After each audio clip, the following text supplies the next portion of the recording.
2 વાટકા એટલે કે 250 ગ્રામના 2 વાટકા મેં લઈ લીધા છે ઓંડવાનો લોટ. ઓંડવાનો લોટ તૈયાર પણ મળતો હોય છે અને જો ઘરે કરવો હોય તો 3 ભાગ ચણાની દાળ, 1 ભાગ ચોખાનો ઘરે પણ ગ્રાઇન્ડ કરી શકાય.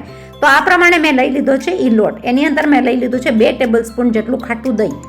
2 ટેબલ સ્પૂન દહીંની સાથે આપણે લઈ લેશું ખાટી છાશ. તો ખાટી છાશ અંદાજે મેં લઈ લીધી છે 1 વાટકા જેટલી. તો 1 વાટકા જેટલી છાશની અંદર આથો બહુ સરસ આવે. વેધર ઉપર પણ ડિપેન્ડ કરે કે આથો એના ઉપર પણ આવી જાય. ગરમી હોય તો તરત જ આવી જાય, પણ ઓસ્ટ્રેલિયામાં તો છે ભાઈ બહુ ઠંડી.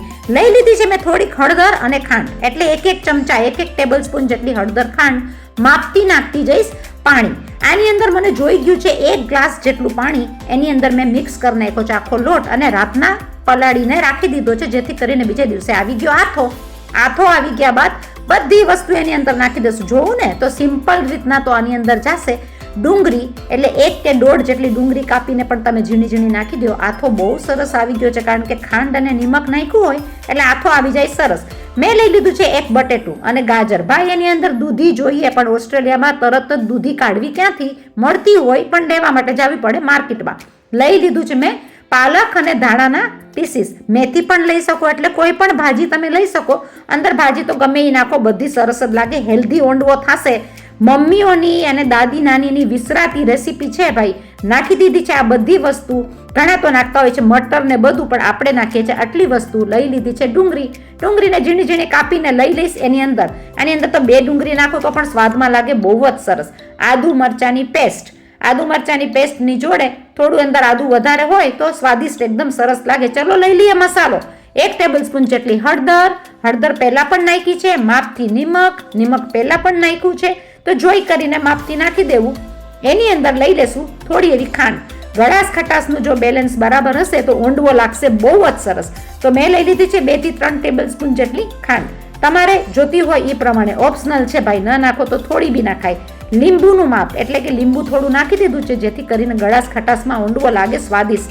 લઈ લીધી છે મરચાની ભૂકી થોડી તીખી, કારણ કે આપણે લઈ લીધી છે આદુ મરચાની પેસ્ટ. બધું આપણે કરી નાખશું મિક્સ. એને મિક્સ કરીને હલાવી નાખશું. જોયું ને, આ એક વસ્તુ મિક્સ સરસ થઈ ગયું છે. કૂણો માખણ જેવો કરવા 2 ટેબલ સ્પૂન જેટલું તેલ. આ તેલની સાથે લઈ લીધું છે 2.5 ટીસ્પૂન જેટલી સોડા બાયકાર. લઈ લેશું થોડુંક મેથી ભાજી નાખ્યાથી એકદમ સરસ મજાનો સ્વાદ મેથીનું પણ આવશે. અને 1.5 પેકેટ જેટલું ઈનોનું પેકેટ, એટલે કે મેં લઈ લીધી છે 1 ટીસ્પૂન જેટલું ઈનો. અને બધું કરી નાખશું મિક્સ. ઈનો અને સોડા બાયકાર નાખવાથી ઈનોથી એકદમ જ ફાઇન મજાનો કૂણો થાય, પોચો થાય અને ઓંડવો થશે બહુ જ સરસ. ચલો કરી નાખીએ વઘાર. વઘારની અંદર મેં લઈ લીધું છે 2 ટેબલ સ્પૂન જેટલું તેલ. અને આપણે તૈયાર કરી લીધું છે ઓવનમાં રાખવાની ટ્રે. એની અંદર લઈ લીધું છે ટ્રેની અંદર થોડું એવું તેલ અને ઘઉંનો લોટ. એ છાંટી દીધો હોય તો નીકળી જાય કટકા તરત જ. 1 ટેબલ સ્પૂન જેટલું ગરમ તેલમાં રાઈ, એની સાથે જીરું, એની સાથે લાલ મરચાં, લીમડો નાખવાનો ભૂલાઈ ગયો છે તો લીમડો પણ પડે હો ભાઈ, અને તજ લવિંગના કટકા.